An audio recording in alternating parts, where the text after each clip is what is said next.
The Social Security Administration system, the Social Security benefits, Social Security is broke, y'all. It's fixable, but it's broke. So we're going to talk about it real quick here. So just for context, I am 40. I am an elder millennial, and that will come into play during this conversation. So, number one, why are we even talking about this? Well, I'll tell you why. Because according to what we know, only 78 cents for every dollar that is expected to be paid out starting around the year 2034 is expected to be paid out. So who is that going to affect? Well, I would argue the GenX'er who has not had a good run, who's maybe 57 years old right now.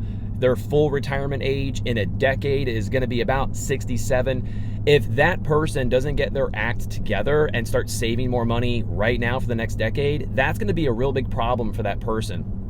And as a result of it being a problem for that person, it's going to be a problem for a lot of people. It's going to impact society in not a good way.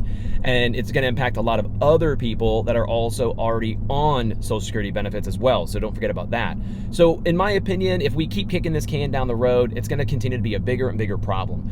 The people who this won't affect as much, are people like my wife and I. We are absolutely planning for Social Security during our retirement. If there are other millennials out there that are thinking it's not going to be around, you're foolish. Come on, grow up. It will be there. It just might not be as much as you think or as much as you want it to be.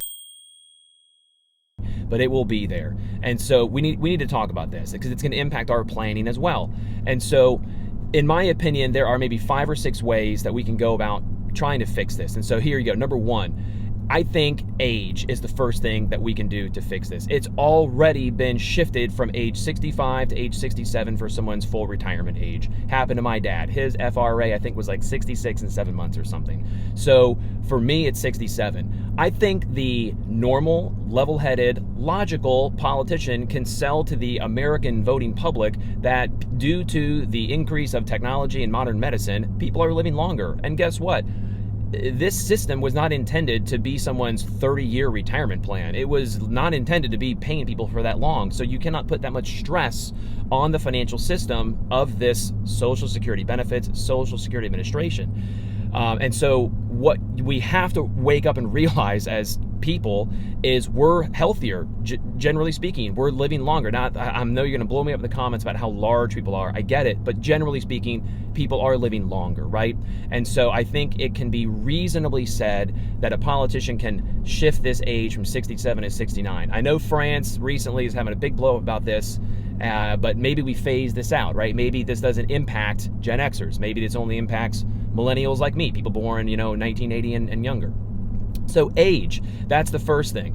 The second thing here, hold on, I wrote a couple notes. Don't worry, I'm driving okay. Employer taxes, right? Okay, so if you are a W-2 employee, you are paying half of taxes. Your employer's paying half, you're paying half. So it would be a very easy, people would fight it, obviously, and there'd be a lot of lobbyists against it, but you could increase employer taxes and from a payroll perspective. That would increase taxes. That's going to be a big uproar, but that's one way.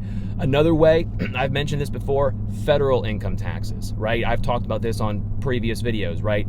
What's going to happen with federal tax rates? Well, historically speaking, tax rates are kind of lower than they are historically. So it's reasonable to think that they could go back up. When you think from a decade perspective, generationally perspective, it could go back up. You never know. Number 4, they could inflate the US dollar and inflate our way out of this and fix our way out of the problem by continuously printing money. That's certainly very possible. The problem with that is now someone's going to get 100% of their Social Security benefits, but it'll be inflated and the purchasing power will have lost so much that what will it really be worth, right? And then number 5, Chamath mentioned this on his show and on the All In podcast the other week about, hey, would DeSantis lower corporate taxes, lower cap gains? That historically speaking, I would say fundamentally speaking, that's interesting because there's a lot of very wealthy people that would put a lot of money into the economy that would do that. I'm not sure enough of that would trickle down to the middle class, would trickle down to enough average Joe and Jane people that would be impactful. However, if you put, maybe some parameters about maybe onshoring manufacturing and maybe giving some benefits to certain industries that will trickle down to the, average Joe, maybe that would be beneficial, I don't know. You know, and then sadly, here's number 6. This is, I would say, the one that is, to me, sadly, the most obvious and the most scary.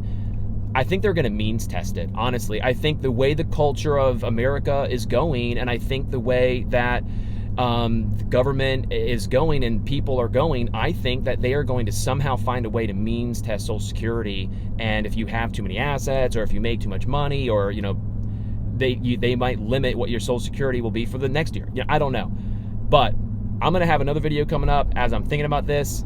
We're going to talk about how to navigate around that if it does happen.